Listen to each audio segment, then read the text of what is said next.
Elofe Yesu ya tewe, Elofe Yesu ya tewe, Elofe Yesu ya tewe ya so uma,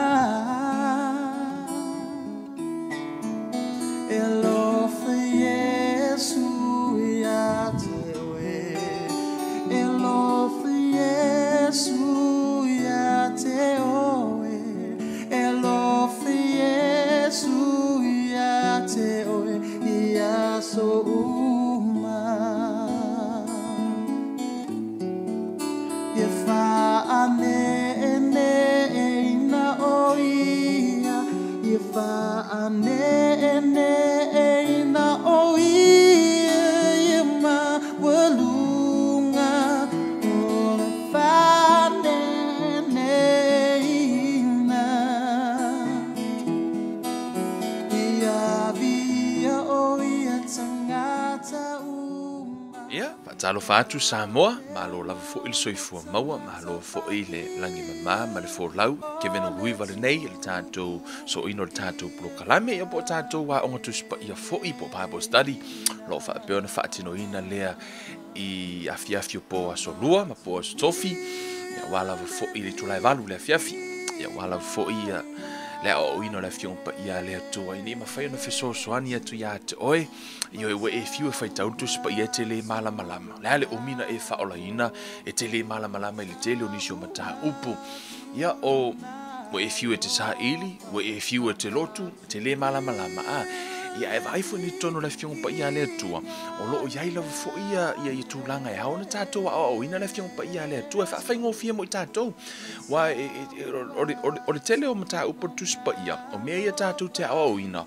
o mo me fa alinga na ave le tua i nisi tangata ta ngofi do la tu si lalo o mai tato wa o le au ngala le mele le o ina le fiong pa ia le tua o isi faalinga po isi revelation sometime in 20 years fato a e maua ai ona o ina le upu pe ngale 5 minuta o ina o e lo amen some of you to tell ni so ila do na message to my for mai o silia tu ona vavena tupu ile taimi nei to tono le lua masina tanu a matata to Bible study na ilo le olanga a to na lotu ai mi ele tu ese la ngala o ino la fiong pa ia le tua ina e malama ona e lotu la vale o i lotu ala we malama tu spa ia amen te taule alu fu ki le ka we saule le loku bo felo tu se te lotu a o ia ala o lo wanganga o e malama o i lotu spa ia amen fatalo fatu sofa man malo isu ke riso to tono ainga umalava ainga lo fa pe ona mafuta mai o fa ngaina fo televise e fa peo ona tu ina ilunga pro kalame ia ma fa nga ina la inga ato lava ia ma fa mau fu lalo ala to no tu tulanga ia fa mau lalo loto ilu mole tu la paulo tato ilo fa le ato ia tele ilo me uma ia mi le fu sisi na te ilo le tu na tele fu sisi na te ilo me uma a onisio va enga yu tato ilo tato te fa so ai ina ia ma fai ona fe so ani le tato fo launga ia maratato a savalinga faleanganga amen te loa lena ngata mai le tatou talanoa i le tamaititi faleanganga o ma le pepe faleanganga so o le tamaititi faleanganga le alana o tatou o mai le nei aso le la tatou a mata loa la o tatou o tangata wa matua faleanganga ese fo ile o le tau e au fo ona e loa o le la asanga le te tau ono tatou tau mafai o tatou ausia ia fa apea ono tatou tupu ina ia mafai ona avea tatou matangata matua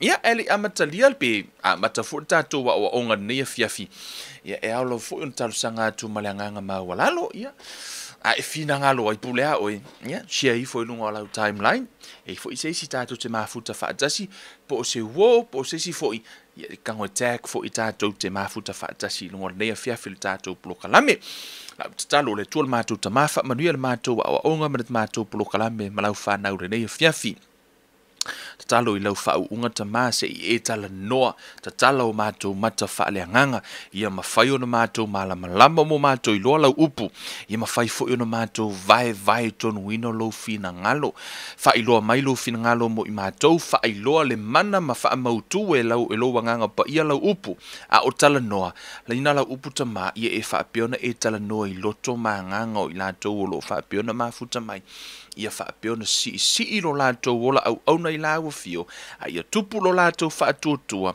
ina ia mawhai ona o lātou I loa le tonu ma le whaamahoni o aua fionga whaamania mai oe tamāra nea fiafi, ma le whaalongo a lau whanau ona suafa o Yesu Keriso, wa ole mavala aua tuai nei, amene ma amene, haleluia, vi ia le atua sa moa, la tatou wor tatou plokalame si tuli tatou teimi e sel tau straight to the point tatou e vave fo ile tatou fiafi wa telo nisi o mea tau o lo fa pe ona fiafi talai me ile tua ya tatou ne fiafi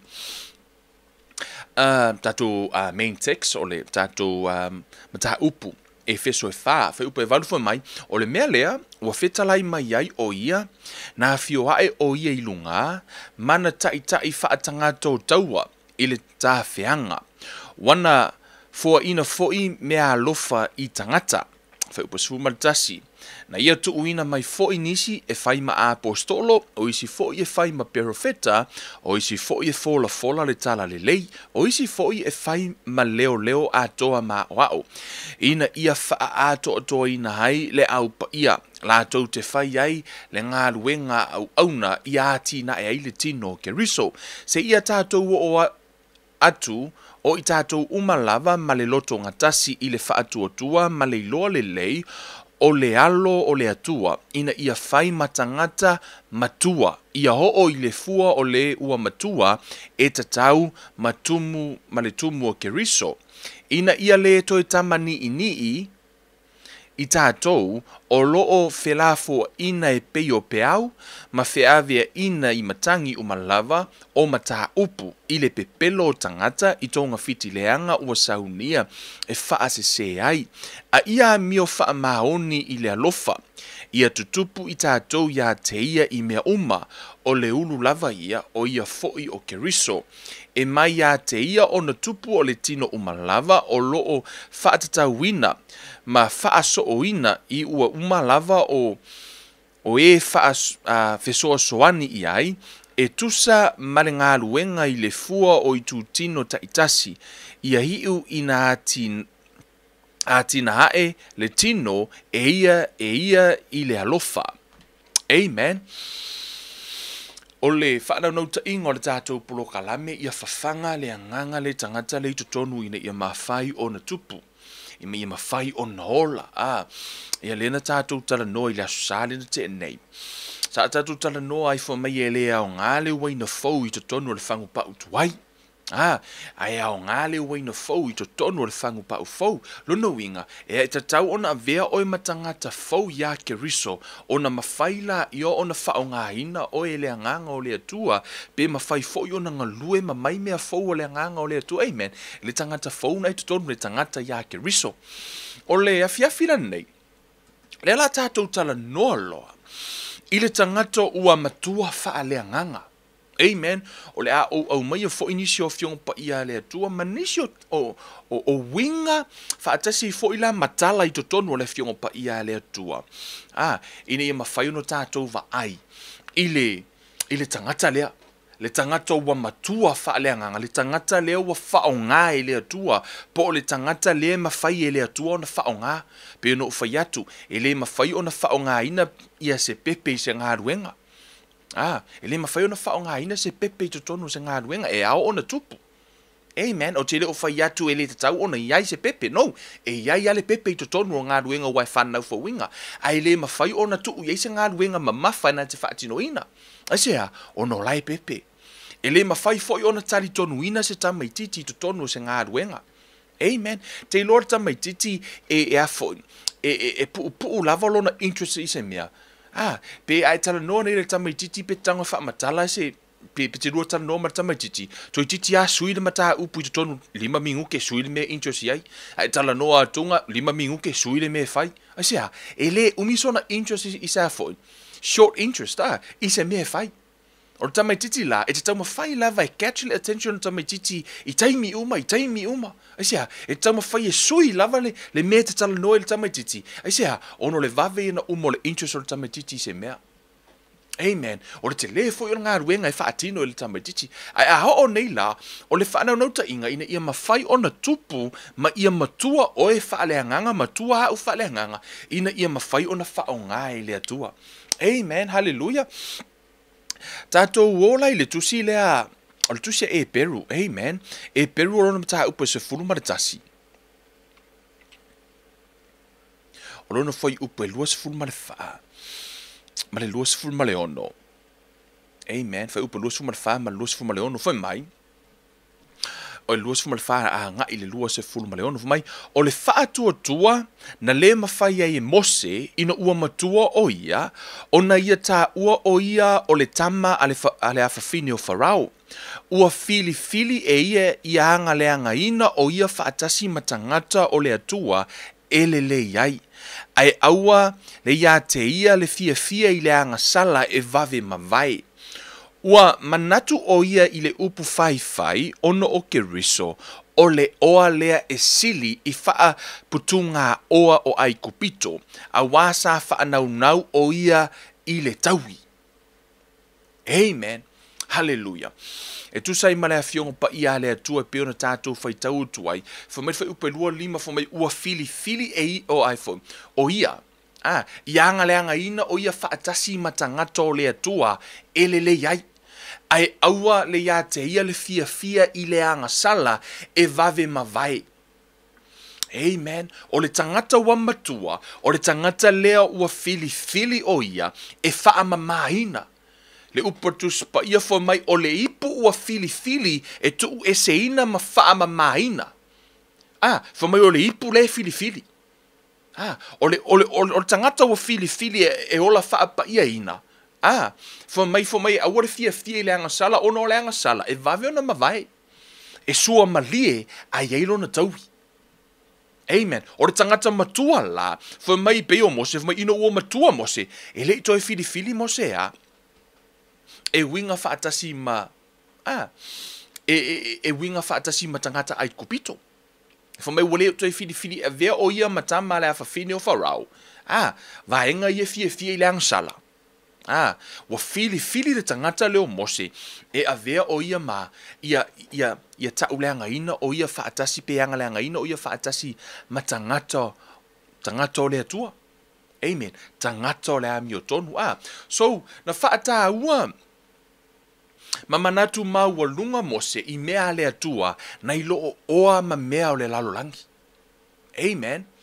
Ole nā tura mua lava o tangata ua matua e manatu ma I oa ma mea o le lalolangi. Tu sin mea nai lalo.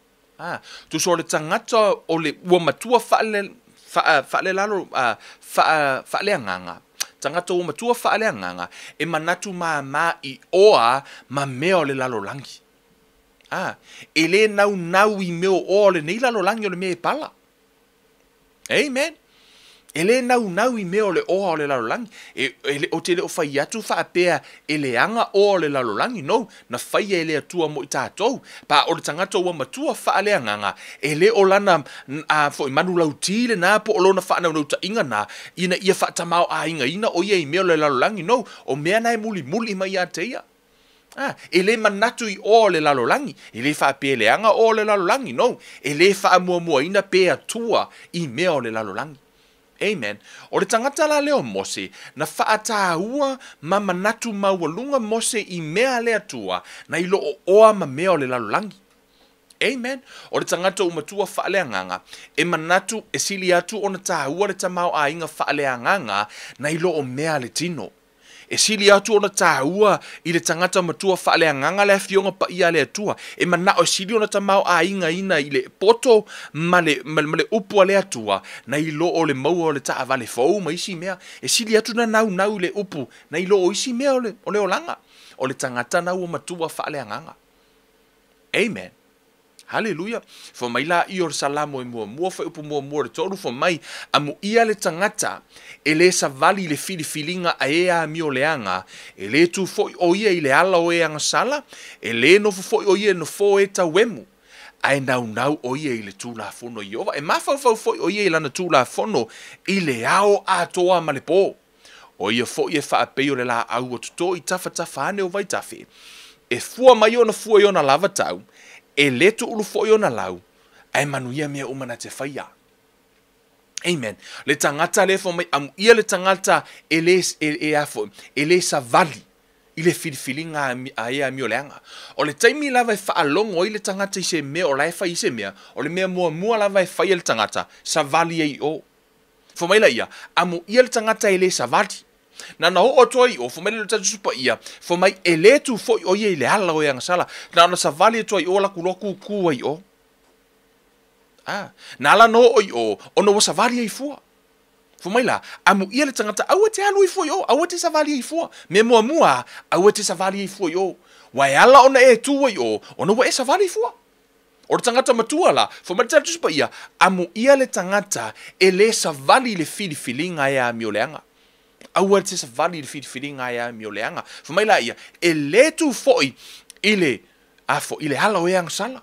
Tu wai loi o. E sea, o nga wa savali i foi o. O na foi mai la ia, e le no fo foi le no fo e ta wemu. Uma lona tutu, ma no fo ai loi o, ngofo mau ai loi o le kula ma fai aonga pepe siksengi o le fo le kula yo. A vea i lo ma tangata o lea, tangata ta wemu. E sea, ma fua o mamai ona wa savali i foi o. Alu ato i lo tutu wai loi o. Manofo ia. Amen. Fo mai la ia, ia le tangata e le savali. O le tangata lau matua whaaleanganga e le savali i le filifilinga a ea mi o leanga. Pe o mose, ea, na filifili o ia e anga leanga ina o ia whaatasi ma tangata o le atua. Amen. Haleluia. Fo mai la io o le tusia Ioane, tolu Ioane, fa mau lalu, le lau tango e ta watu ia mau, fo upo le alu fa mau lalu. Mo tolu Ioane, fo upo mo mata upo mua.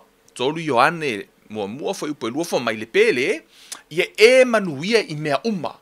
Ma ia malolo fa apei ona manuia o lo wanganga. Amen.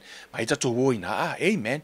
Te mana o ia o te va ai le afo le foi upule na tolu Ioane mua lona mata upo lua fo mai le pele ia e manuia i mea uma ma ia e malolo fa pei ona manuia o lo wanganga o le tangata afo i matua fa le nganga ua tumu pe o tamau a inga fa le nganga le tano tu spa if my dear friend I hope all is well with you and that you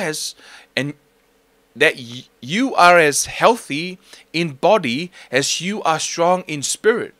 Mana ia le Amplify version. For my beloved, I pray that you may prosper in every way and that your body may keep well, even as I know your soul keeps well and prospers. Amen. Hallelujah. We vai le tala no la fiong pe le tua. For my atamau a inga ina lo wanganga. Ia fa apea fo ona fa atamau a inga ina oi o lo le tino. A wana I tau na ona e manuia ma e tamau a inga I to tonu o lo wanganga. A ia va aia fo I laia. I le lalo langi. Amen. Wa iei nisi o tangata e fai mai o le loto maua lalo le mativa. No. O te lei lopo feme mo man ngako nga filosofia. E nisi tangata fa apea. Ia laifa mai tala tuspa ia ia e matitiva. Matitiva I le anganga. Amen.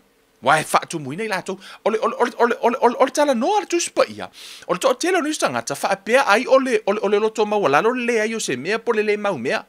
No, ele o se loto mau lalo mena ta o le alu e fai ngaluenga ma le tama fai ati na elo a inga.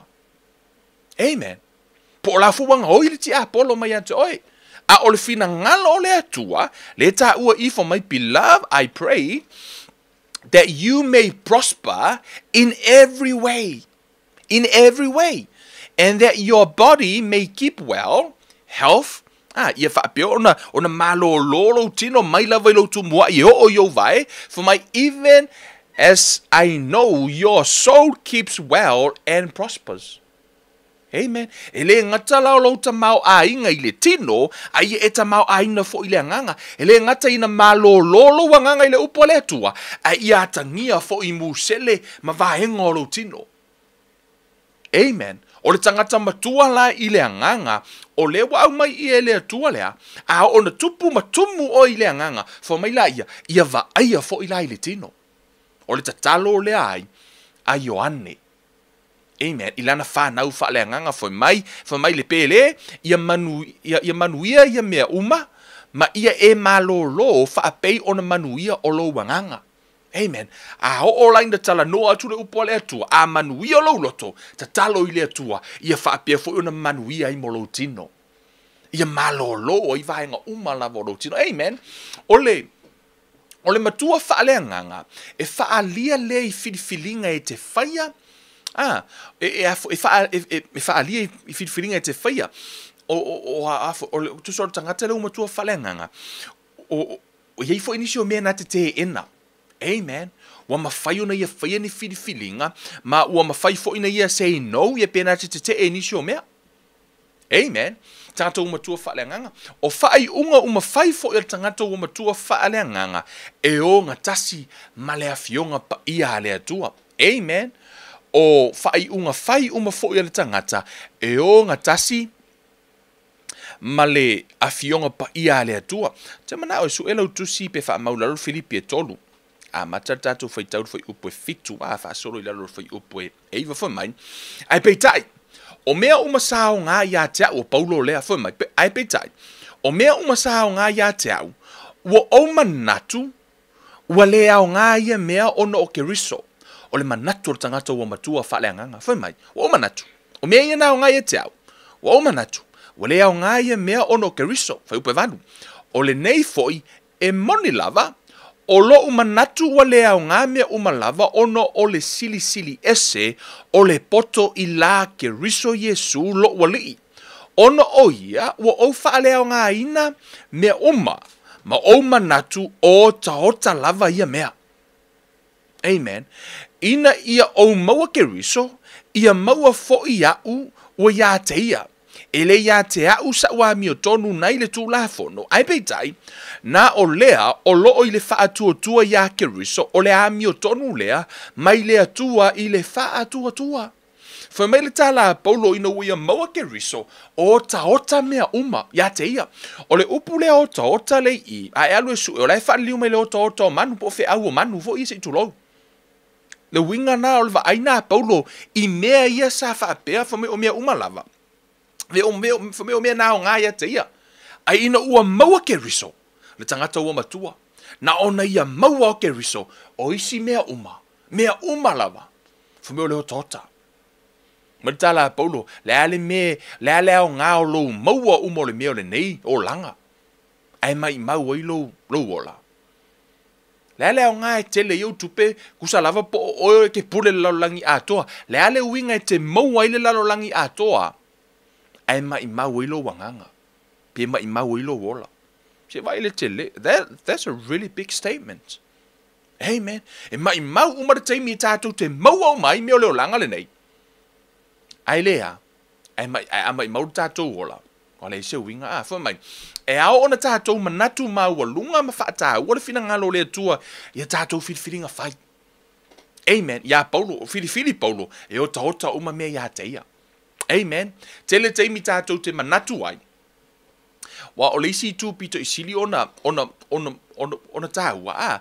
E pe ono whētu e le whiriwhiringa whai fo ilea. Ona tele teimi tātou te manatu ai. I ngā luenga whāteita inga. E nisi o tangata watu ua pena tō fia e lea tua I tono New Zealand, pena whai lea tua o i nei New Zealand le lau tono nofo ai. O le e ka le sia le tō te lotu ai. O mana whaasingo I lea tua mea uma. Ai te iwa maua mai se ngā luenga I se sino foanga. Fili loa e o ono lai ai le ngā luenga. Ai tu ule mea na mana o I lea tua. Amen. Hallelujah. Sau lea o ngatu spaia. Ai se tasi o tamaitai na malanga mai Australia. Malanga mele tamaitai lea. Whai mai na whai e lea tua e alu lea o ngatu spaia mo tau sanga e tolu. tolu tausanga na fai le atua ai so na taimi na spend ma le atua na fai le atua alu le anga tu spa ia mo tausanga tolu ai uma tausanga e lua ai te iwa wa fo tala no ma mai tai le fo mai o yele ko fo ko sankot o pe pa pe wena fai atu le atua e te o te sau tausanga tolu ai fa mai le ai lango Samoa o le palangi o me lango Samoa o le kele io mo meo o ngamu a lot of mosquito mo meo monga mai wale la vango fo ai ngamu ma amen tu sana fai le tu adu o mo toto sanga ai ono le ngamu mal monga i Samoa le wala no to fo a fai e tele ma fai le ngamu e le ma fai le monga fa fialanga e ma fai ki Apollo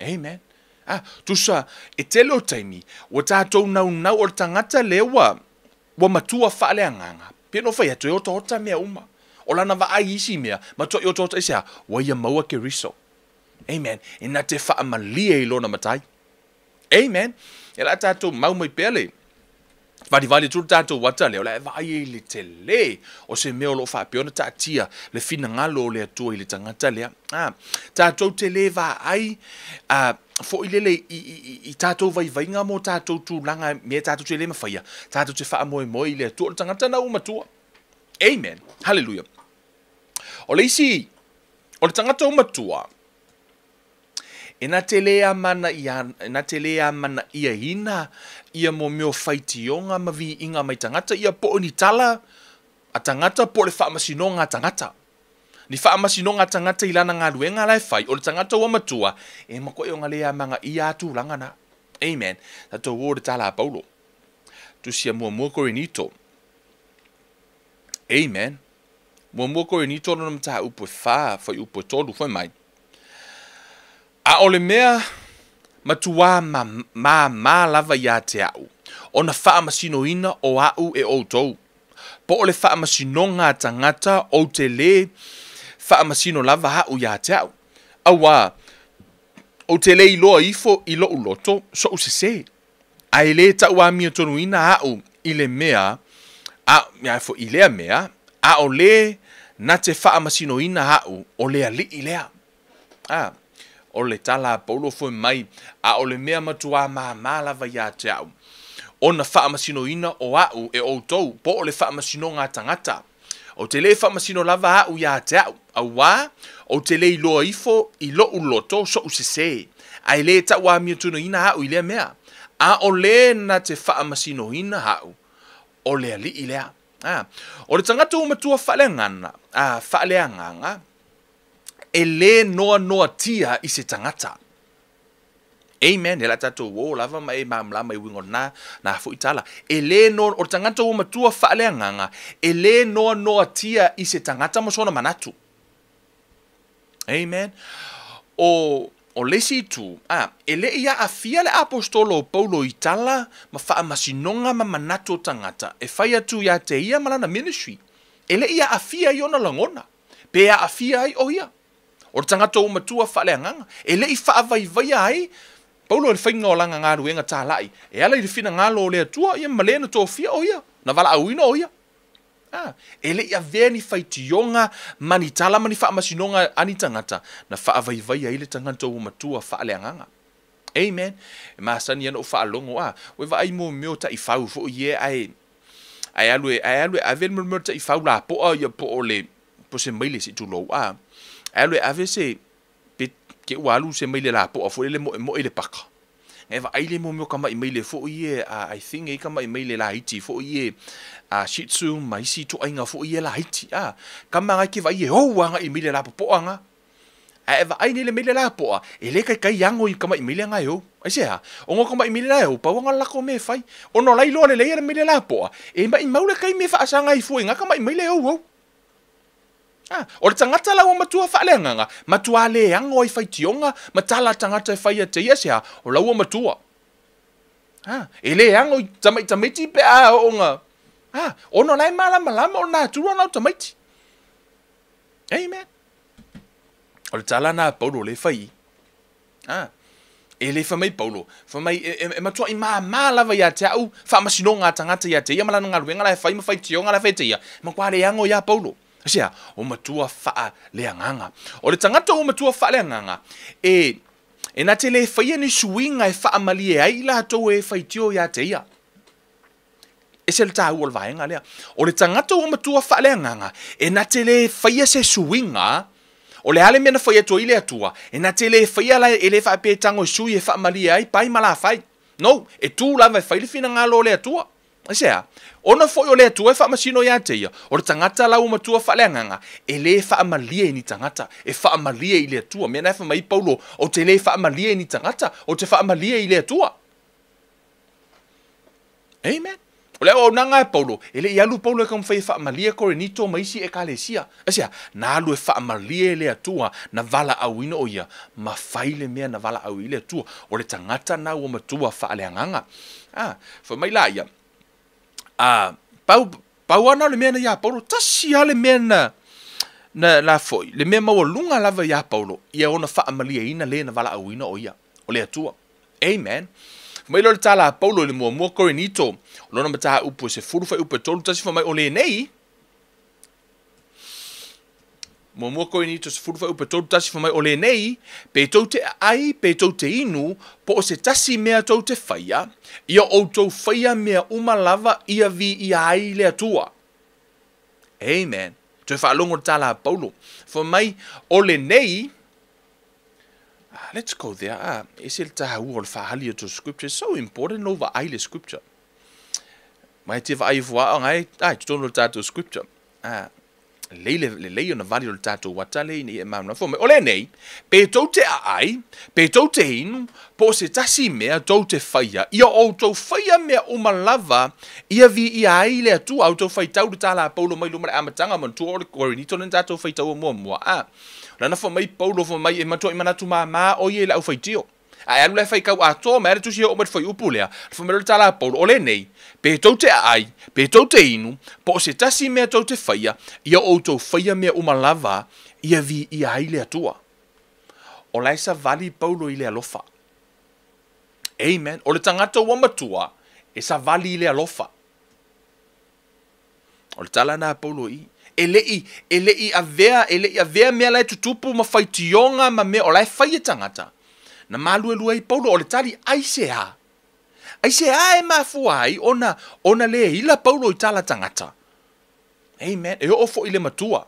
Weva ai lau tama ai a o ni po oani mea se sea lau tama e whai. E te iloa e feitai umalau langi lau tama a whioro koungu. Po oani mea leanga lau tama e whai. Whaiatu e te oi. E ino sia uma tangata lau tama ai le ma whai lava ona ave sea lo walofa. E te alofa i lau tama. Aisea, ono lo walofa. Alu atu lau tama le tau ahinga. E le ma whai ona ea. Ole matua ia, alu atu lana tama. Po oani ka la pai mala whai e whai lana tama. E le ma whai na ave sea lo na alofa. Pe alu fo le tama i titi le po ason po le alo na anga leanga i lona matua. Te lo tātou matua i mau. Po le a leanga leanga o whanau ia te o tau matua. E le ma whai lava na ave sea lo wa. Lo walofa. Wha pēnā la tangata ua matua.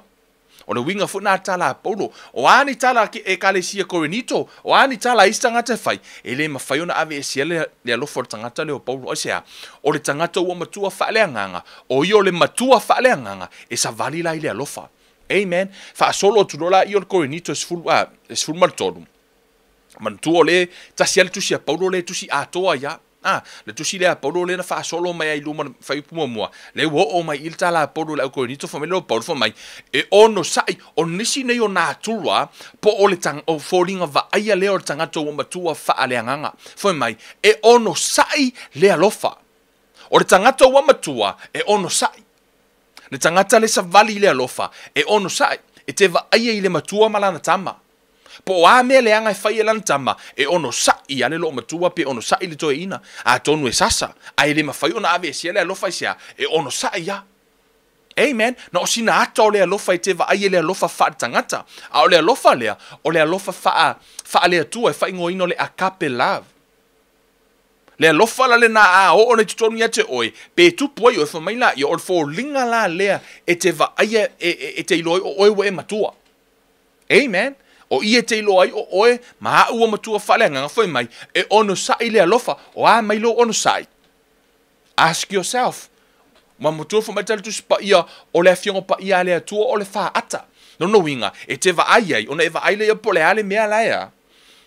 Po fele mea lai le o le lei po fele mea lai tau ona pe o kaunga o kiro uru po a mea e te va ai lo fa ata po le lei lo ofu po sa o lo fu siua man mea umana te mana o fai e te va ai fo ilai i o i lai te ilo ai oe na tangola ia mai le fionga pa ia le tua fa mai e ono sa i le alofa fe sili fo lo fa un pau yanga ia fa un pau le skala e ha mai lo ono sai le ai kwa le lava lo ono sai lo no winga o na lai le itupu ta taula ona va ise vai ka mingi or ka manga ono sai ta tauna e to tupu le ono sai ona lai tele matua falanga po le foi tatu tele matua falanga fo mai lai o le sina tu fo mai e anga malu hey man e anga malu le tangata o matua falanga e le fa yaku lo osolo e no fo mo e fa longo po le ale mea lai tupu o tangata le o tala tu spa ia fo mai o tangata e tali ai le i fa longo o le vale o le tele yo nisi teimi e oso mai lo se mata upu fe o soi kanga kakali ai le lopo la men tupu o tangata lea o tangata yanga malu o tangata ea o tangata na malu e te va ai ele nga o ya wa me tupu ele nga o ya tangata lea ele oso vale o tangata o matua amen wa va tama titi nga o nga ku ka vale mo elo yai o tangata o matua ele nga o ya amen ele losi le alofa. Amen. Ele losi le alofa. E ole upu losi o se ato e whaonga ine ngana, ato nufo e whaonga ele o maua to o telo niso tupulanga la iti, temine le wingo le alofa. Au tango whaingofie. Ele mana o i mea lista ngata. Amen. Envy. E te le mana o i mea le lua te tua oi.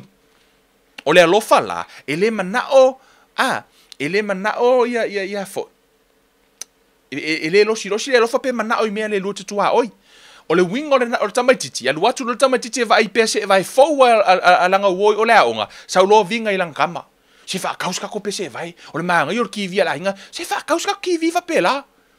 E mana o e maua le mea la e maua le tangata, winga na o le tamaititi, o le tangata matua, e le mana o i mea le lua te tua oi.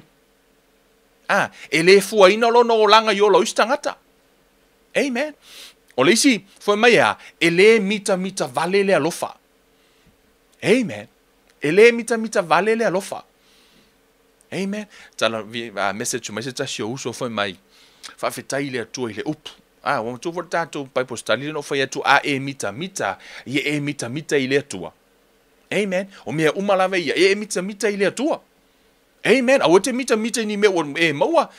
It's not what you have, it's how you got it. Ele ole mea na te maua, a ole awala na e maua ai. Amen. E mawhai ona e maua se ta avale, e sanga oi. E mawhai ona e maua se ta avale, e na maua mai wha atua. E le ole mea lana ia te oi, a ole awala na e maua ai, pena e maua mai le awala e tusa marifina ngalo o le atua, pena maua mai sisi awala. Amen. E le o mea la o ia te oi, a o mea ai o lafo, le awala na e maua ai, pena wha amalia ina ai le atua. Mrs. Masiuso lefa mai, Kevin whaftaimo le upu. Mai o au.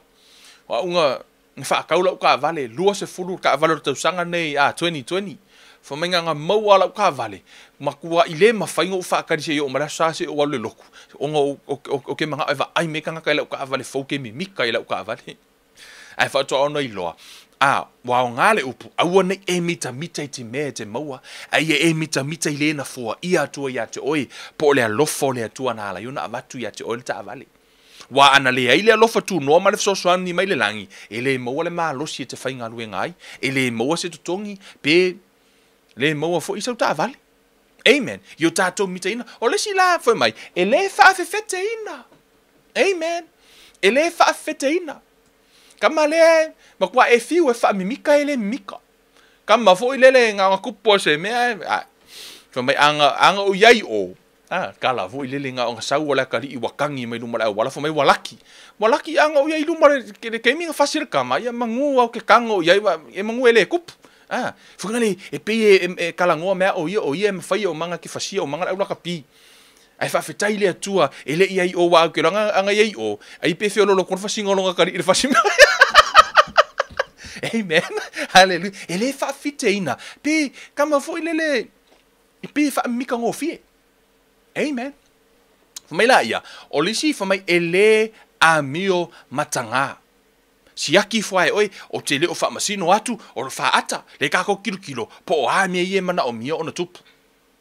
Ele o ato ato ai tato, ye wha ato ato, le fo te wa aia ui ia au, o a mai au ngā vaenga. Amen.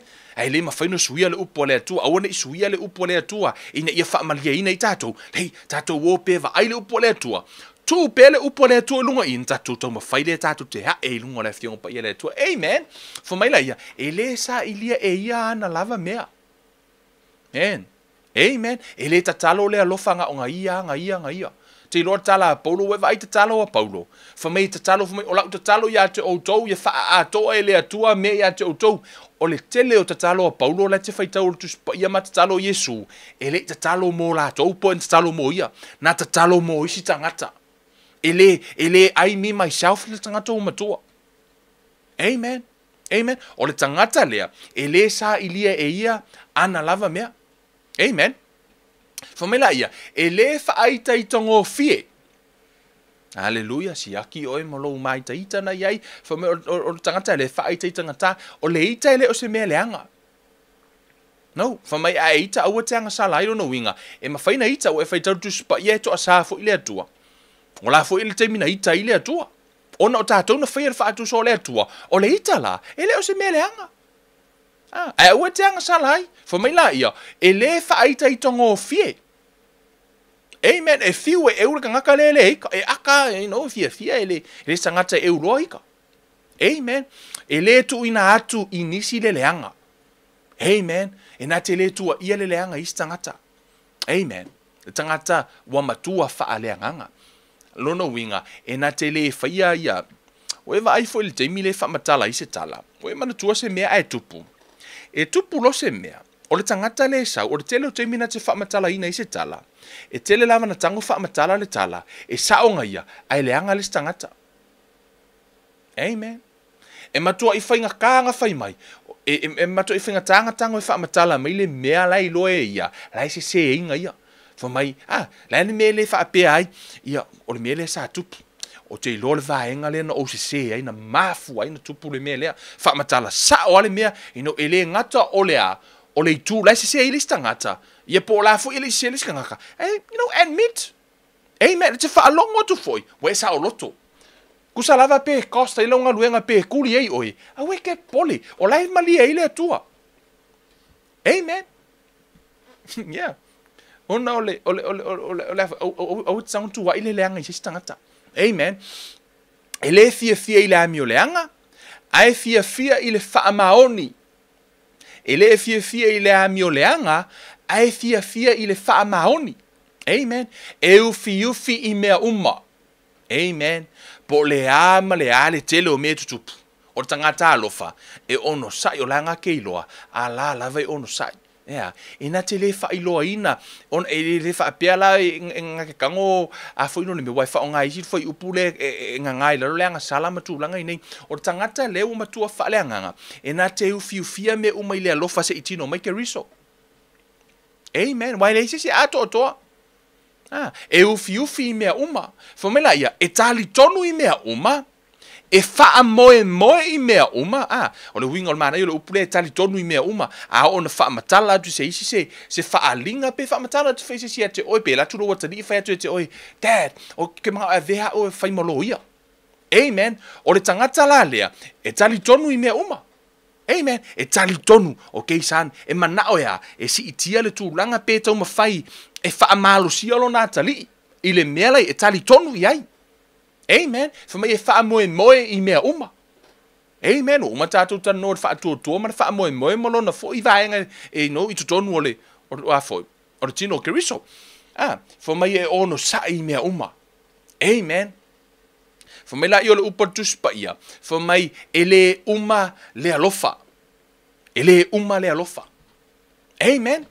Mai ele uma le alofa ai peni pero fetanga e whaalea ngā ina ia, peni ngana e mawai ia po o le poto e whaalea ngā ina lea. O le tangata ua matua whaalea nganga, e te wa ai fōringa umalawa nei no tangota o tuia te oi, o le tangata le nā, ua matua faaleagaga faitau tusina momoko ni tosfumatoru faaga i le valu na e faamatala ma iai foliga vaaia o le tagata ua atoatoa i le alofa o le atua o le faanaunautaʻiga leo tatou ia atagia mai ke riso o ia o le alofa. Amen.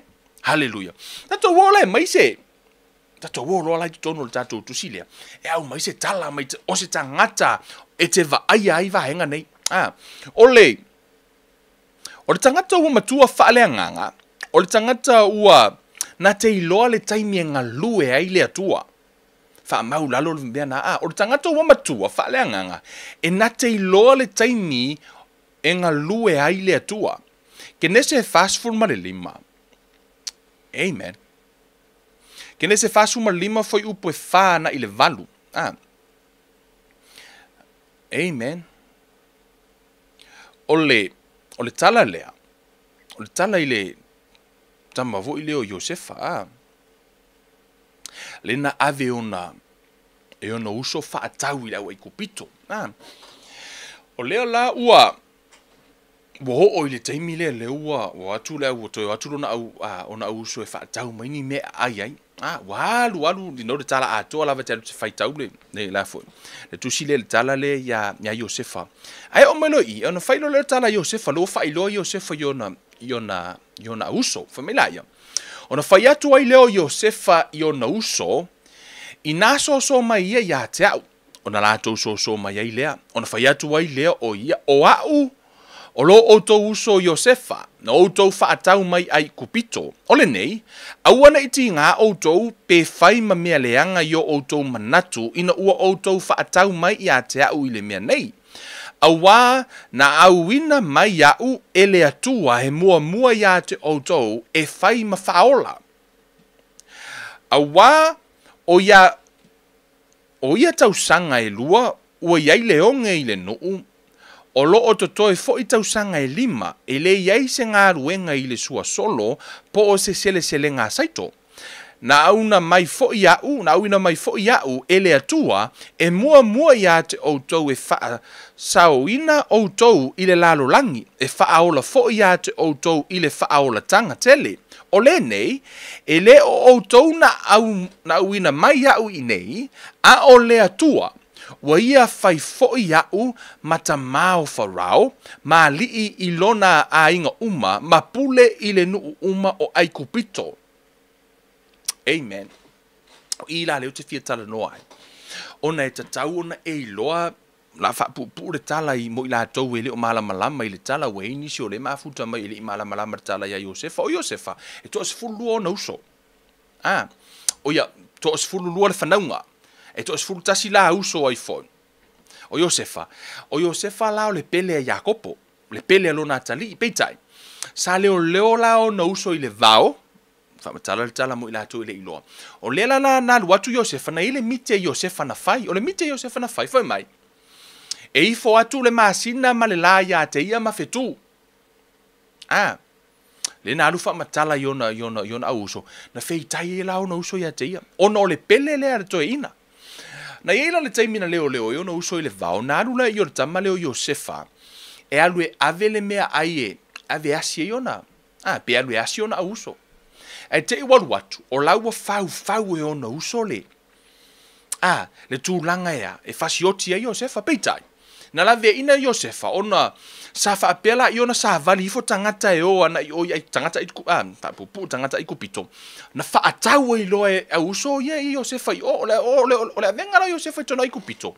Na avato I loa fai mapolonga, mana tu auto. Faapupu ngortala, o le na faatau e ona a uso na anga leanga I ona a uso. Faatau rola I.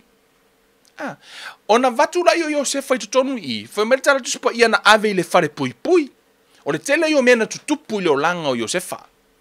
Amen. E whamarita le tusipa ia, na iai le atua. O le amatanga la o le tala lea. Iau tau iloa, saanga leanga iai uso Iosefa. Amen. Ai o mai I, whamarita la Iosefa, whai mai, e le o outou o le atua. E iloa e le tangata ua matua wha le anganga, le ngalue o le anganga o le atua, na te iloa lea. e na te lo wa ana va ai se ana fa pe o se si le o matua fa le nganga mangu fa pe o le ke mi kong wala le ka wi masu ye lo ala amen o le ke mi kong wale au mai lo la au ko ave lo la e loka e se o no le o to le no to wanga le anga ya ta ai fa me ar tala yo se fa mai na wina fo ya u ele atua e mua ya te o to fa u pe fitu e fa as sa wina o to le lalo langi fa ola fo ya te o to le fa ola tanga tele o le nei e le o to na au mai ya u I nei a o le atua wa ia fai fo ya u mata mau farao ma li lona ainga uma ma pule le no umo ai kupito o lea ua atu ia lau so o lea, o ia fila uso leo Iosefa, o laua ku mariko e inga o laua ave mapale mie e tutonu ai kupito. Ai alu atu o le teimi lea, wa tatau rona tau I masui. Ai fa mai ale tangata wa matua, wa malama I lea tua, ma sai ai fo I lea tua ma ua tupu. Fa mai ea, malama lelei o la sanga lue lea tua. Amen. O lana nga lue le tua. O ngā luenga ale anganga o le tua e afo. E te oli lava. Tusa lava po ame e tutupu I lowo o langa. Po le ale whaingata. O tangata o matua whale anganga. E afo. E na te iloa le nga lue le anganga o le tua. When God is at work, you can rejoice no matter what the circumstances. Po le ale lava le tu langa le tupu. E te oli a. Le tangata o matua whaale anganga. O le si fo I tua te wa aia I tangata o matua whaale anganga. E le o se mea fau ia te ia ni tofo tofonga ma wha o songa. Amen. When God, it's not strange to experience trials, test ma meo of temptations. I le tangata le o matua whaale anganga. E le o se mea fau ia te ia. A tutupu e pe o le mea fua. Aisea, ono fau o matua. Ole tangata fa ua matua fa leanganga e te va ai tangata lea ele tupu lona fa tua se ilonga e una ina fo ile pe se me pressure so what I mean like you can't develop your faith unless there's a pressure to inga tangata ia se ilonga lava se me pressure ila to o me na tupu la to fa tua tangata wa matu tua fa leanganga amen hallelujah ole tangata le ole atua na famtala ina se me fapia ese ale fai tama le atua ese ale fai tama le tangata amen ole fai tama le tangata po ole tau si tama le tangata fa pio le matu le lunga I malata ma e tau ma fai uma le lunga ia fo iola fi le mu le la fanau ia ava ia tu le me mu ai wai o ye mu e tau mawhai e ave ese umani meoni obstacles ma mea foina li ia aua na ia a fiel savalinga alantama o le nau ta inga le na o le so se matua lava I le tino e la tu tangufi ave ese uma meo heroes ma meo fo ie e tau mawhai e whaafaingo fiel savalinga anona tali I pola o le atua la e ese la le whaitama le atua e ese le whaitama le atua o le whaitama le atua po o whanau le atua. A mana o le atua e whaonga oi. E tango le atua tuu mo meo obstacles, mo meo o tofotofonga o whainga tāmatinga. E tuu e le atua I le awala e te ui ai. Esea, o lai mana o le atua e kolengi o e matua. Ono o le ti Apollo, e le ku mamahinga o e ki Apollo. Yeah, e le ku mamahinga o e ki Apollo le olanga le nei.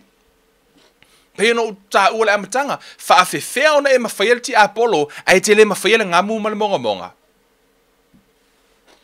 Amen. Mea nai lai ona e tupu ia mawhai ona.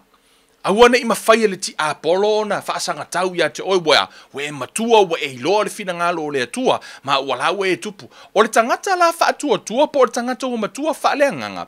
O le tangata lea po o ame tupu ilo no langa morona soifua, e le malu e lue. Mena tupu lo langa olo. We tatu fai tau umaso o se silave mana o le atua e whaonga pe o ta vita. Umana whaau e le atua ai kuli so le saulo. E tu ilalo e pe o ngai ko lengi me ka ngaka o le atua. Amen. Hallelujah. Te mana o whamatala atu se tasi o tala I se mena tupu fo I la fo I ua whainga malanga. Ia ma si o tō lua.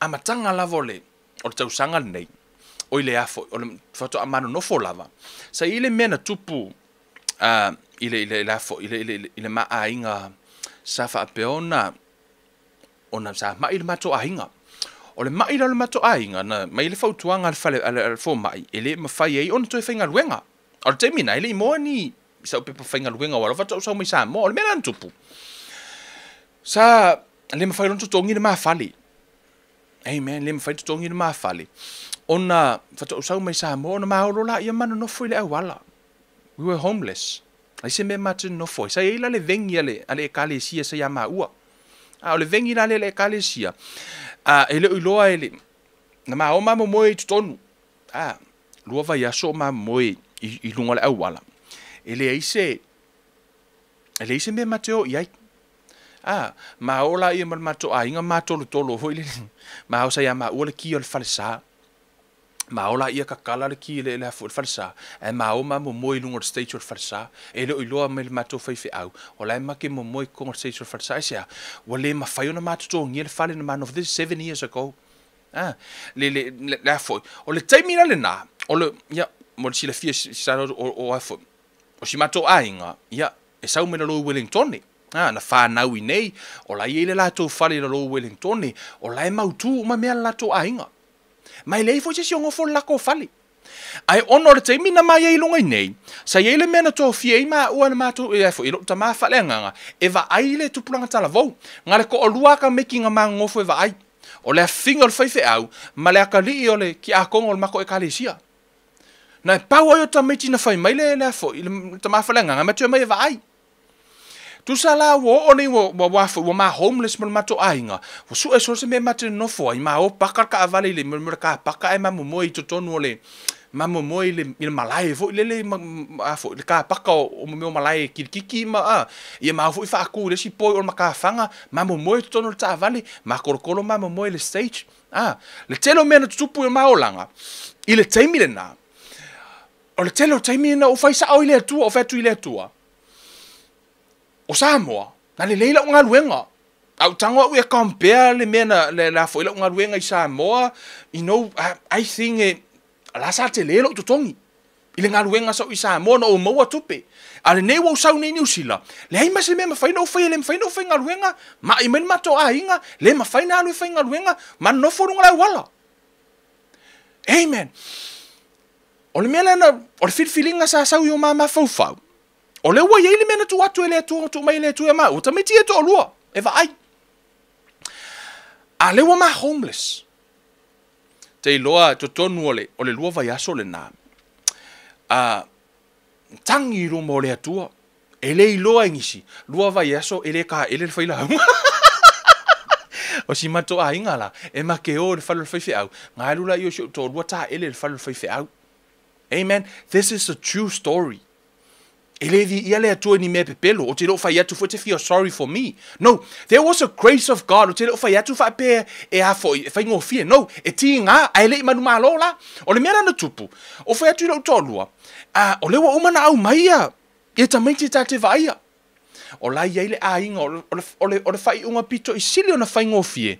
O le kokongi o mapase se mao ile lo welen kongi. O la ia ile fale wo uma ona fa atau o le a inga. O ia i uma mea. Fifile mule o langa lo atu anu no fo ai matua ile ai se file mu yo maloto e mateo i lo e sea ona na mailoa e ia ile mea na vala au i ma ua ele atua ngale ko lua ka miki ai ako kula i luma la unga ka miki pe ia la unga le kalesia ako ai sea ona le tau mafai e awana io ese awana e alu ese mai le mea na vala au i nai o ele atua ona ni me tutupu i lo langa a fai wai lo wa vala a wina o ele tua po o ani lui tau mani me tutupu lo o langa hey o nai testo ko ele tua peke mafaya amen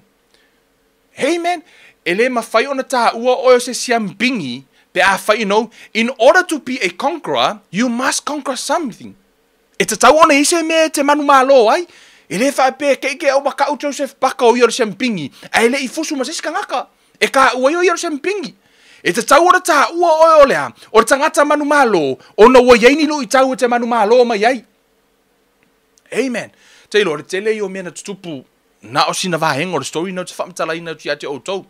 Ai le aso, o walu, whapupu le tala. Ma olo mo to lua, mano no fo i se tasi o a inga o, le uso o tina. E tele ia a inga o, my family nei.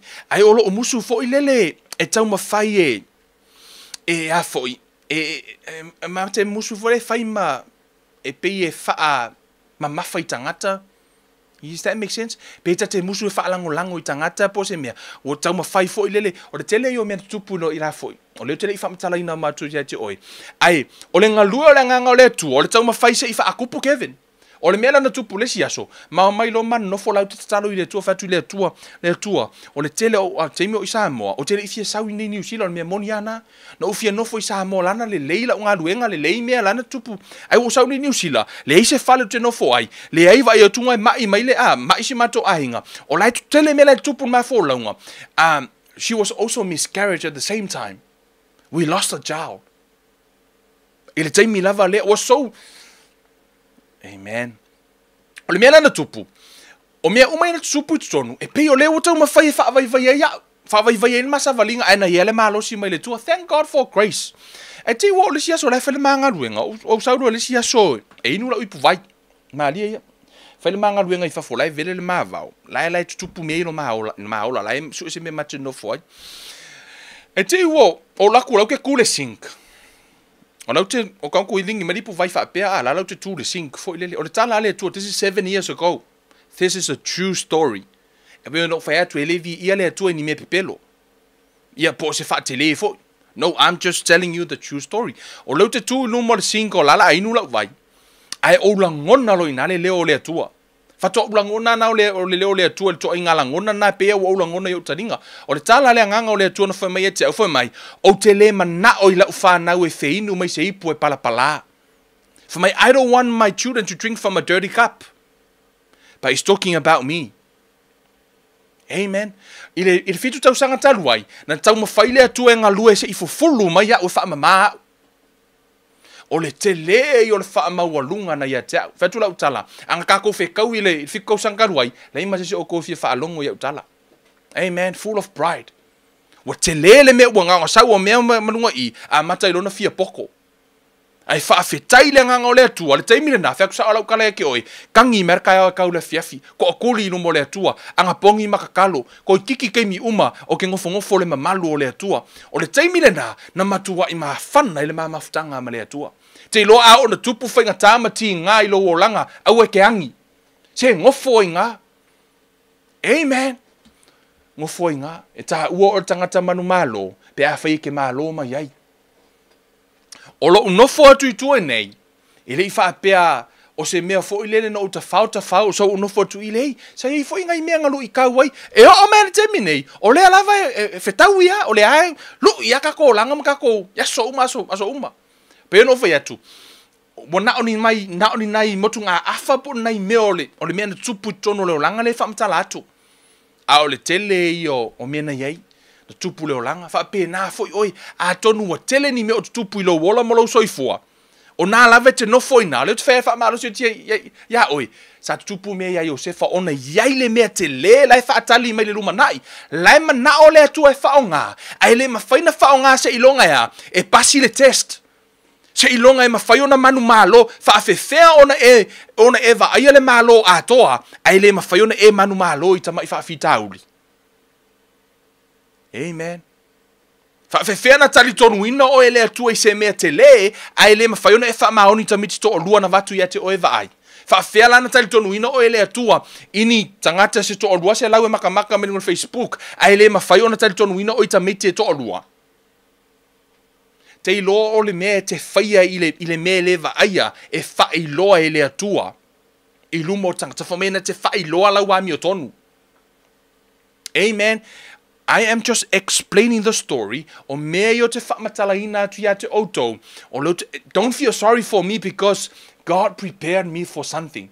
O le mea na tā pena mea ule atua. O te iloa foi. O nai le mea na e tupu ia te oe. Na taimi le nei. O nai mana o le atua e tupu e tā pena e pena o whai atu. O le atua mani tangata. E ese le whai tā maa le atua. A mana o le atua e whao ngā oe. E ko oi lalo e ke angi solo. E ku waku mo meo tofonga e te haeina, e tu watu maunga. E sea, o lai tau mawhaile atua e ko lengi o ina ia e matua. O ngā ruenga le nganga o le atua, e tau mawhai ia wha matua ina i tātou. Mea nā, lo te tala noa tu e a tātou umalava. E no, whamatala tu spa i o tātou te whaato i lalo le ti a polo i le toto le ta mai māmoe, ma le upu le tātou tau tinonga. O a mea tu tupu i lo wola mo lo soifua, let me tell you something. O nai tau mawhaile atua e tā pena o ina ia e wha matua. Na wa ai o se whale miti, e le i wha pena wa ai lo le miti a loa nofo i lungo lea. A loa nofo i lungo nofoa. Ni hei, sa iai fo mai a, mai ai I, na ho o le whare pui pui. Na anga le anga ina. Amen. Tele leo mea na tutupu i lo no lang, ai sa tau fufulu mai le hipu lea.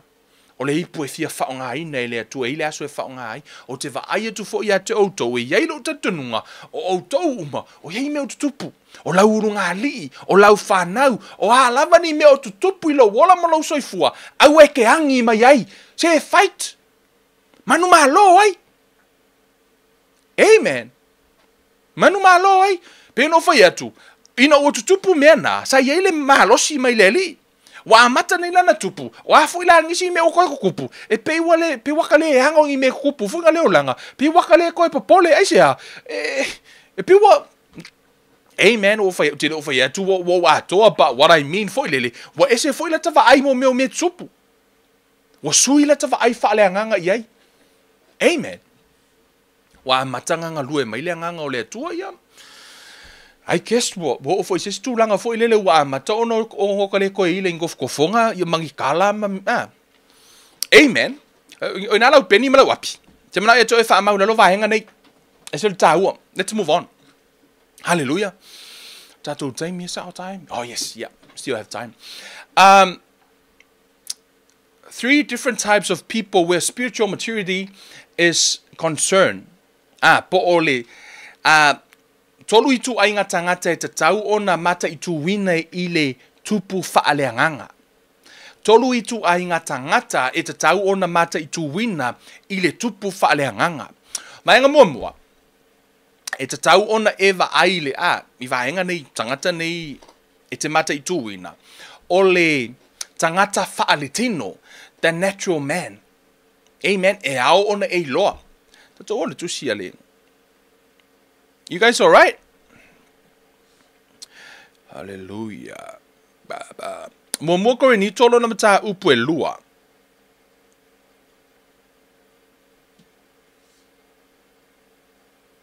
Hallelujah. Mo ko ni tolo na mata upu e lua. Foi upu sfuma fa ma sfuma le ono. Foi mai. Ai le talia e le tangata whaaletino o mea le anganga o le atua. Awa o mea valea ia te ia, na te le mawhai foi o nei loa awa e wha masino ina whaaleanganga. A o le tangata whaaleanganga, o ia, ngata ina whai upna suruma wha. Whai mai, ai le talia e le tangata whaaletino, o le tangata le tau ona e loa.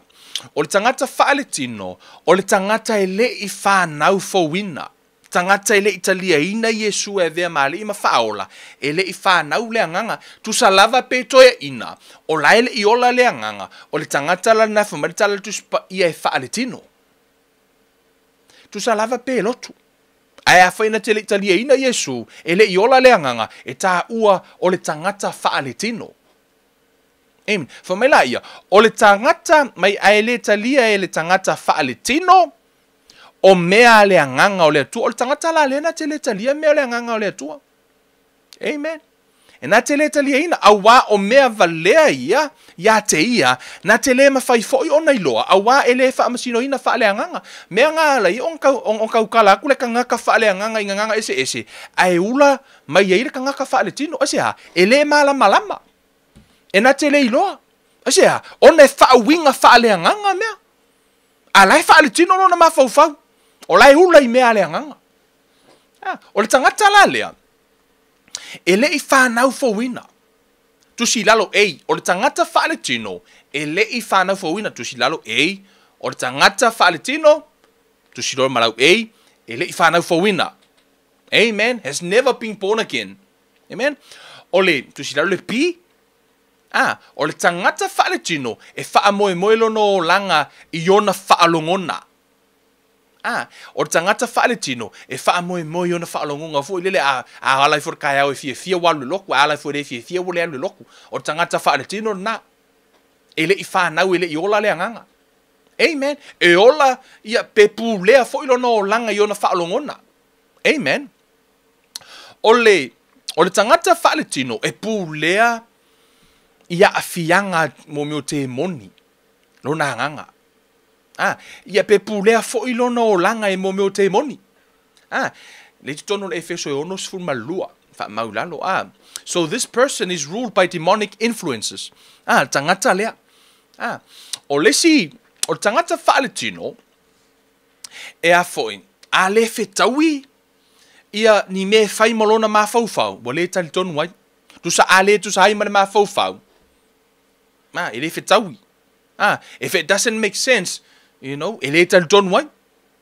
O tangata na tangata whaaletino le na. O lesi tangata, o lesi wing o tangata le whaaletino.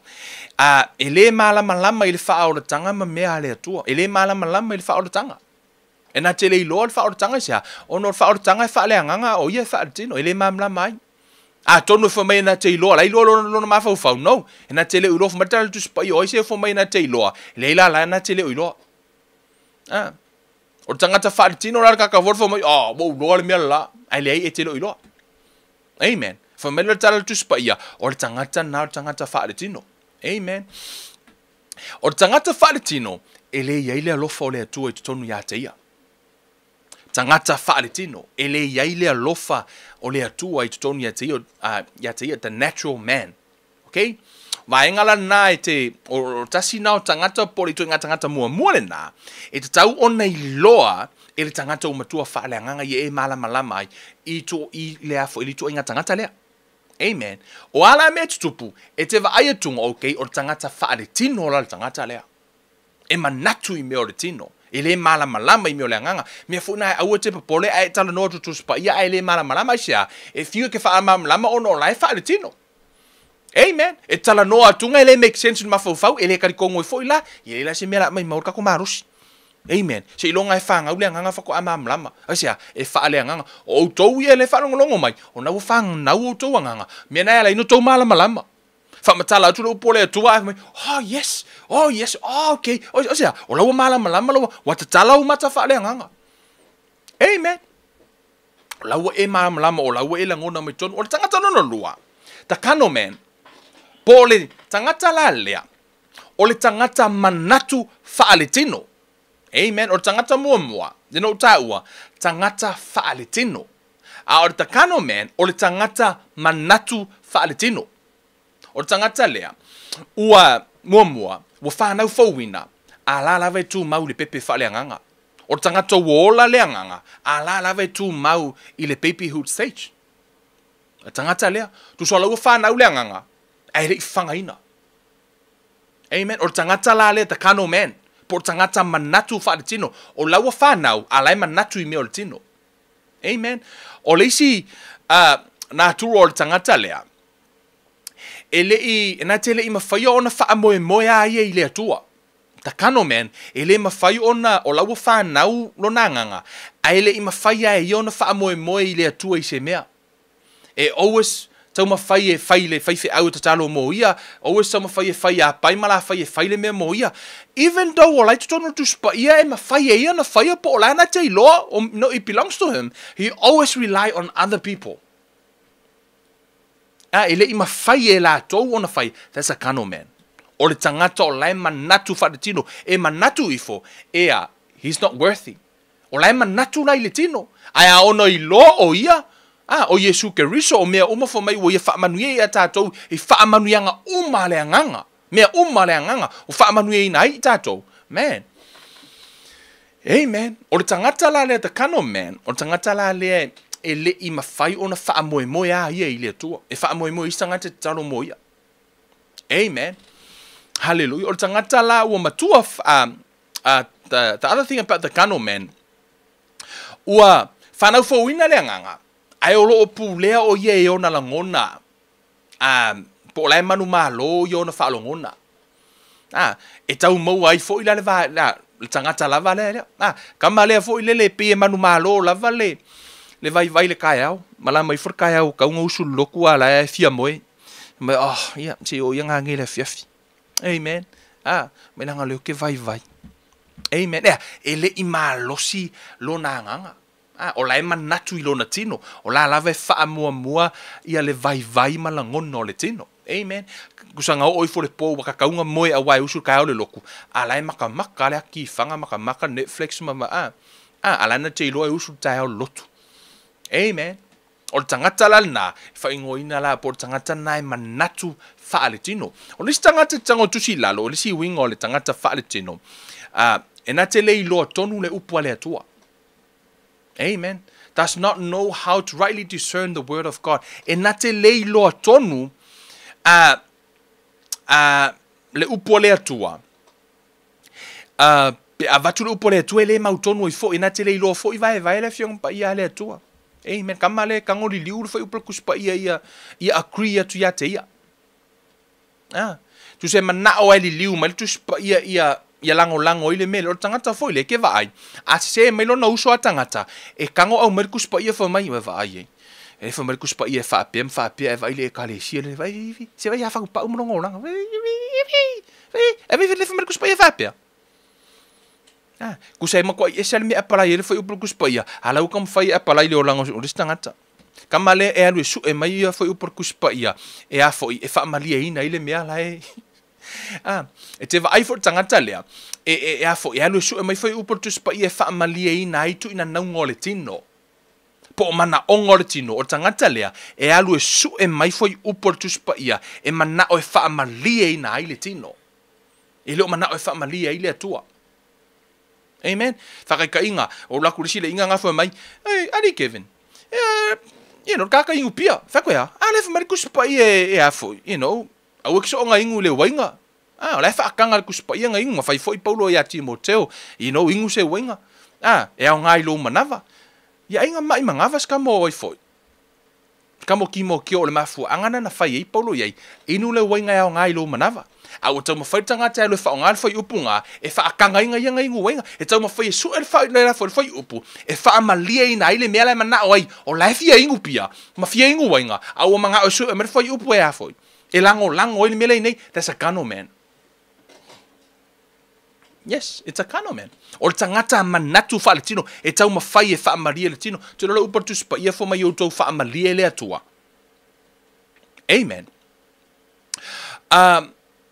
ole tangata fo ilea wa uma na tu ye le atua le alofa le si mele te lo tangata fa latino manatu fa latino wa uma na tu ye le atua le alofa wala ufa na fo win o la wa yai ai le o ya te ia ai pe e musu e fa upse fa upunga o tangata le fa puia usala we le alofa ai le faia o la witonu ya te ia ai le o mafai ona alofa amen hallelujah amen ya tu so wa tu tangata la fa na fo win o la we sonu le alofa le atua le alofa le ta kapela ve te tau ona tupu ai o la we tonu ai le o fatinoina pele o alofa e va aia tu le uso e fia ai le fo ai e va aia tu le mele ai le faia o lawa wa ya te ia le alofa i le tangata ai na te le fatinoa that's a kano man amen not you ele o to le inga le fong pa o fong pa ngo le alofa le tu e ki oi fa nga amen ole tangata loa la le o te fia tala noa ile fa autu tato fia fine the spiritual man le tangata fa le anganga amen le yai oi ma ta wala le the spiritual man ole o tangata the spiritual man o tangata wa fa na ulo na nganga wa fa na ulo na nganga mai le langi amen o tangata le wa whanau fauina, ma ua whaafau le mawhau i le upu le tu. O tangata le o spiritual man. O le tangata ua whanau fauina, ma ua wha fauina lona ma fau le upu le atua. Wai ma whaina whanau lo wanganga. A la lave tuai lo ma fau a wafu e le whanau lo ma fau. Mea na ala ina foi malita le tuspa ia wha fauina o tō ma fau. O lai tana noa Paulo i le ekalesia. Le ekalesia i Roma. O lai tana noa i le au pa ia. O lau whanau fauina. E whamalita la Paulo. Aua ni au tō winga whaatasi ma le lalo langi, a ia wheliwa ina ele lea. Whiliwa ino o tō loto, o tō mawhau, by the renewing of your mind. A lai tana no i tangata o whanau whawina. O le tangata whaalea nganga la, po le, the spiritual man, o le tangata leo whanau whawina, ma ua, mawhau ia pe whawina no mawhau i le upu le atua. Amen. Tangata le ko anga e wharongo me kako pai postati. Oi ma, amen. Thank God. Ya, oi, ese lo watamai, ese lo poto, ese le vavi ona e tupu whaaleanganga. Amen. O lesi, a winga va ai o le spiritual man po o vaenga ia. O tangata le ua mahalosi ma ua mawalunga atu lona tūlanga i lona poto whaaleanganga.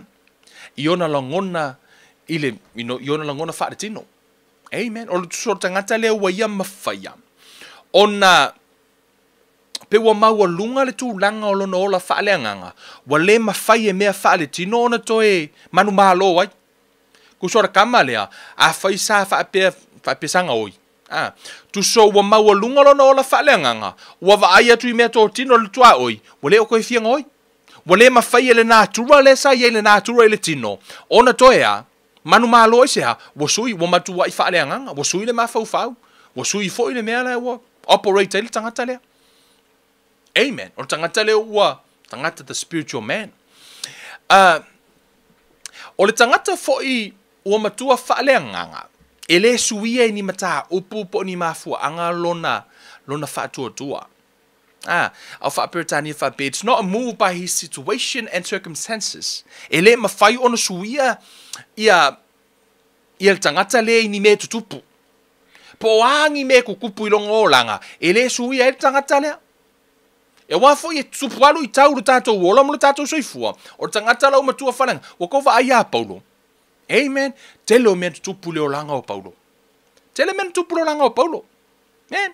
Fasi. Sasa. Whamei whaalima o whaafao na. O na sasa Paulo. Fo ilele sasa na sasa Yesu.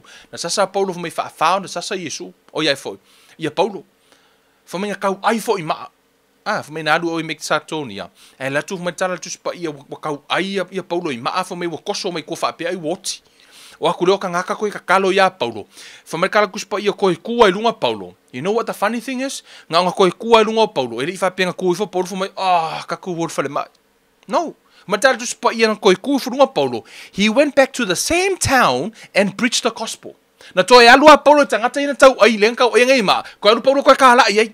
Tangata ua matua whaaleanganga. Le tangata ea. Tangata na te iloa manu malo mai toftofonga leo langa. Matua le ku ua e Paulo se avango ilo na tino. Ele I whapea kua whanunga Paulo whamai. O le ua. O le ka elo maka o kau au le whapea. No. Matara tu sepeang koe kua lunga Paulo koe fo I ka ngaka ia lenga kau ngai ma. Koe alu koe kaala iei. Amen. Le tangata ua matua whaaleanganga. E le whaalongo tinga. E le avea me tutupu. Ma me sui ei. E aru ese mai le mea na manao I le atua. Amen. Le tangata lea. Amen. O le tangata e le suia. E tu mau te lo le atua. O le atua e whamai e le suia. O ana nafi o le aso o ata eau. O tātou la tātou te tupu. E le suia la tātou I le nāturu o le atua. No, we never change. E tātou te tupu I le atua ma tupu. Ai le whaapea. E tātou te sui I mea o tino. No, e tu mau o tātou tangata o le anganga. We walk by the Spirit. Amen. Mera tātou spa ia o whanau o le atua. E taita ia I lātou e le anganga o le atua. Amen. Hallelujah. O lesi, o le tangata whaleanganga, e pūlea por spiritual man, e pūlea lona ola e le upu a le atua. Tangata le e pūlea le upu a le atua. O tangata le na te whaia mea le finangalo I le atua. O tangata le na te whaamalia I le atua. Man, tangata lea. O tangata na te whaamalia ina le atua. Amen. O le whanano te inga uma le a tātou uma o te lango oe o au tātou uma. We want to please God. Amen. Tātou te mana o whaamalia I le atua. O le tangata la uma tua whaleanganga. O lona whanano te inga na. e mana o ia whaamalia i le atua. O mea umana te whaia, e na te whaia i le atua. O le tangata whaaleanganga, spiritual man, e alofa i si tangata i le alofa o le atua. He love others. Amen. O i nai te iloa, le ntātou tala noa i le mta upo le alofa. E se le tāua. Te iloa, e iei le mea e te iloa le tangata Samoa. Let me tell you something. This is so... O le tangata Samoa, e le i... O Samoa, pauale o le atunu o e le i fasiotia pena oti e se missionary. Do you know that? I le tala anga umala o missionary no e tala, i le tala le le Pasifika. O atunu umala vor Pasifika, na tala to fasiotia missionary. Pauale tunu la to le i fasiotia le missionary, na o Samoa, o le mea fui native ai, pe e se whaamanu yanga a le atua. Pe e se whaamanu yanga a le atua i tangata Samoa. Whether ai fui tangata Samoa, o tangata a foi no le me paula le me ese tangata Samoa me tangata lolangi, o le matua i ulava vale o tangata Samoa. Amen. O le makua i tafo tangata Samoa. O le mea foi na hele na tala norto o tele o tangata lolangi. Whaafetai whamai tala lesi tangata na tono Peritania. Whaafetai le atua strama i Samoa. Whamai le titi Samoa, whamai angake le Samoa. O tangata Samoa po Samoa la tu te dominatinga lolangi. Asia, o lo tangata Samoa, makua le iloa fefe. Amen. O le te leo le mele to tono le tangata Samoa. E le ma o le ma na o is tangata. O le ma na o is tangata i le mea alofa le tono. Le mea alofa po le grace o le atua le tono le tangata Samoa. O la le mo o is tangata i le ma alosi o tangata Samoa. O le to telefo tangata Samoa e whanau mai a e kaule kolengi. Amen. E natural ia la to ta leni ave le atua. Amen. Praise God. Whaftai le atua. I lona whaonga ino tangata Samoa. E le upu pela o tala ia Paulo. Te loa tangata o matua whaleanga tangata nei. Ke loa makua i le whaavai e ni mea. O le whanau no ta inga leo le upu o le for duspa. Iam tato Bible study. I o tato tupu ia vea tato matangata ia. Tangata matua ia ke riso. Kama ia makua le hila i upu. Le hila in kala. E fia e whaamalia i le atua. E le kama whai whaamalia tangata. E le kama whaingi mea inga ia malia i tangata, tau ma whai au auna ia wha malia ina le atua, maritala Paulo o mea umatu te whaia, iau tau whaia i le atua. Amen. O le tangata le, maritala Yesu ino watu le tala, o laua oti ia Ioane, matua Ioane, fo i le baptiso, na vavai ese ina la le ulo Ioane. Fasioti Ioane. O na avero le tala ia Yesu, afa maritala Yesu, fo mai talu mai le taimi o Ioane le baptiso, na tau whao ai le malo le atua. For my olo o tau fao foi o tau fao. For my the kingdom of God, from the day of John the Baptist, the kingdom of God is suffered by violence, but the violence will take the kingdom by force. Te lo tangata Samoa e ele violence i tono tangata Samoa. E ele mea nai tono le loto fi nau tono tangata Samoa. E mawhaila na e tango sui, e mawhaila na e le whaape ave ese le loto na nou. Na lau kango ako e ki lo roko whaasao. Ki le upo le tua whaamatua lo roto. O ani me tupu, ia whaapeo na o inei oi. You know, you can face life. Amen. O mea le kaka Samoa, ele afo, ele iloa fefe i se mea. Amen. So, ia e whaonga ina la le upu na le atua, to take the kingdom by force. Amen. Hallelujah. Is the net still on now?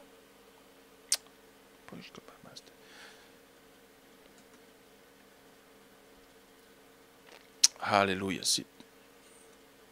Hallelujah. Guys, I think the net is on. Si para si te moku po mam. Yele tua. Hallelujah. Family atu ono le. Ol pe atu le tatou net sa on tulang. Amen. O le tangata la le tangata Samoa. O te mana o te fia wha malosi o tangata Samoa.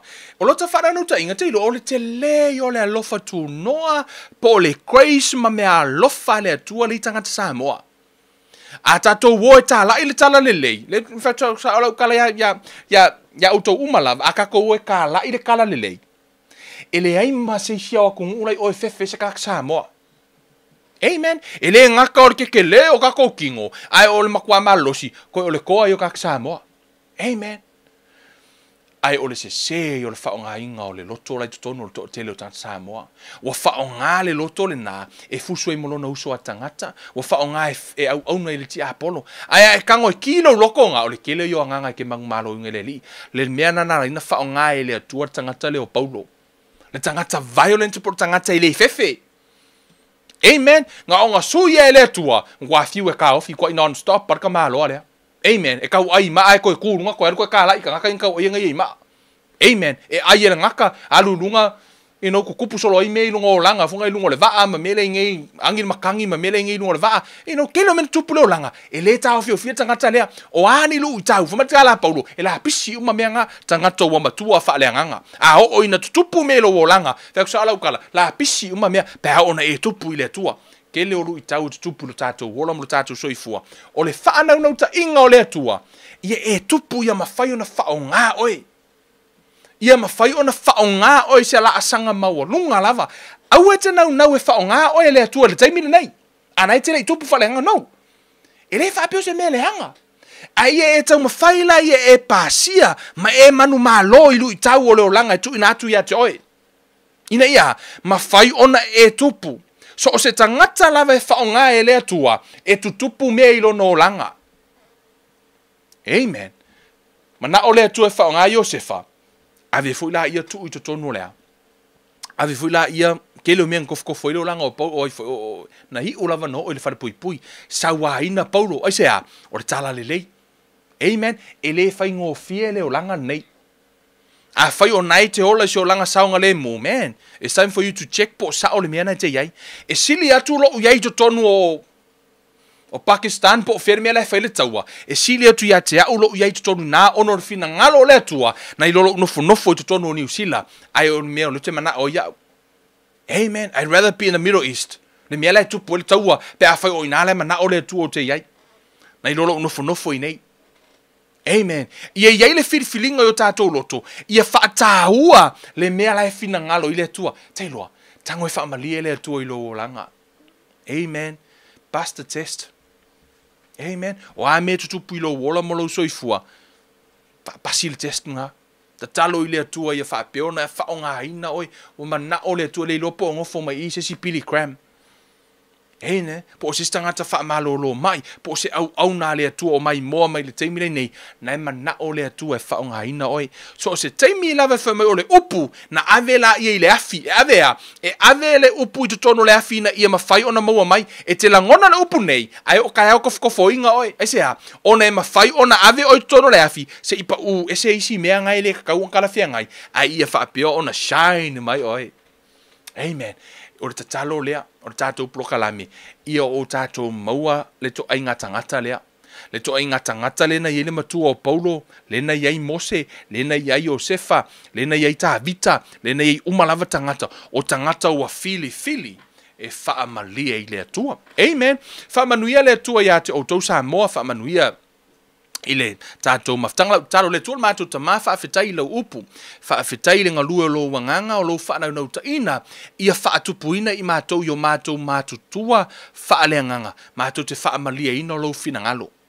Ina ia whaapeo na mātou au auna ia te o ia solo mātou, wala te talo i la ua fio ia whaamatua ina, au whaia mātou au aonga whaatuspa ia, o ame te tupu le ola maliso i fua o lau whanau ta mā, ia e whaamanatu ia te i lātou.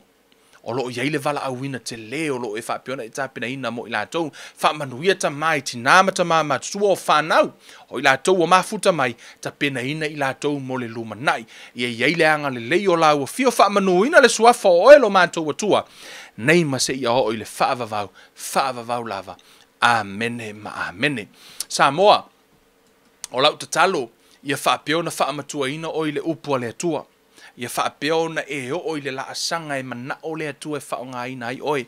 Se laasanga maua lunga lava e te whaamalia ina hai le atua. Amen. Kei loa e le fusu le atua ma le ti Apollo. O e fusu ma ki Apollo, so o e le a manga o le atua e afo to pick a fight. Ntango le tofi le tangata na mana o le atua e afo e pick a fight ma le au Filistia. Mafuanga na ina na whanau le tangata inu e Samsoni. Ai sea, ngā mga o lea kua se i whaise kaua ma Filiskia kanga o lea kua au mai Samsoni. o te loa fo le manga o le tau ile fo ile tu e faise tau le luma nai le o tato atu le finga tau taimi le taimi finga tau le o langa le nei ana mana o le tu e ko lengi o le taimi le nei yo o tu taimi le nei se peke fia ai po le ale me kupu fia ai fia ingu makiva awane ave se oli le tua amen o tofo tofonga o me metala polo no mativa no le mau mea no mau oa no fia ai no fia inu o le me tupu umai le olo le tangata o le atua wa matua ai le mawhai ona ave e se ai le nau e wha malie le atua o le tangata nau matua wha le anganga wha manuia le atua ia te oe Samoa ia wha peona taita ia tu loutou soifua ma loutou wola amen o te ilo matua wha le anganga whangupau amen ma lo whangupau wainga o ngā ia ile waina fau wha manuia te le lava le atua ile a savalinga su tātou watunu tinamata matua tātou whailoa ile pōle a sotofi a sau nei ile so o ino tātou prokalame lava nei o le growing up spiritually le ala ua tātou wo o loa loa umana vatu seichi tātou te malama ai ole a tātou so o atu loa lai le si vaenga te le masidio na tāua i vaenga o tātou prokalame au ne emisia le pōle a sotofi to so ino tātou prokalame a te mineiki Kevin Uluiva nei alofa tele mo oe tātou to e whailoai le pōra stofi i le alofa maleanga le lei o le atua ia ono le suafo Yesu ia tātou to e whailoai i whaasoifua ia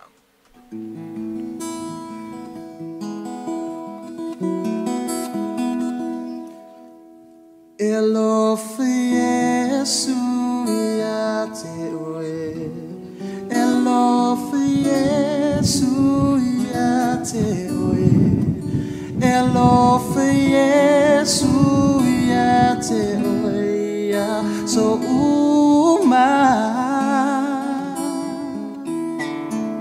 Elofa Yesu ia te oe Elofa Yesu ia te oe Elofa Yesu ia te oe ia so uma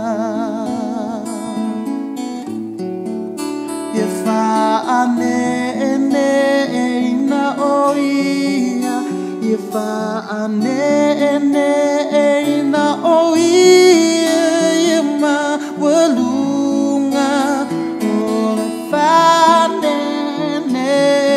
ina Ia via oia tangata uma Fa apema ona tangata pa ia O le tupu ia fa ina Abatu ia levi inga ia Yesu Matau atu luna lofa Matau atu luna lofa Abatu ia levi inga ia Yesu Matau atu luna lofa Sili sili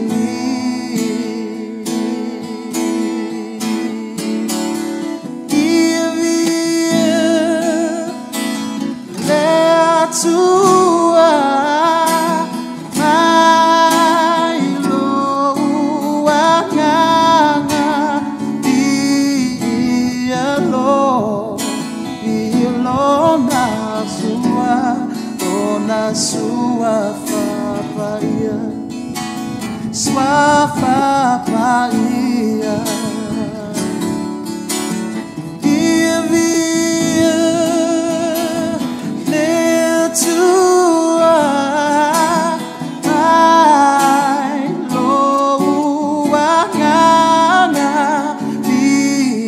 Sua fapaia, sua fapaia.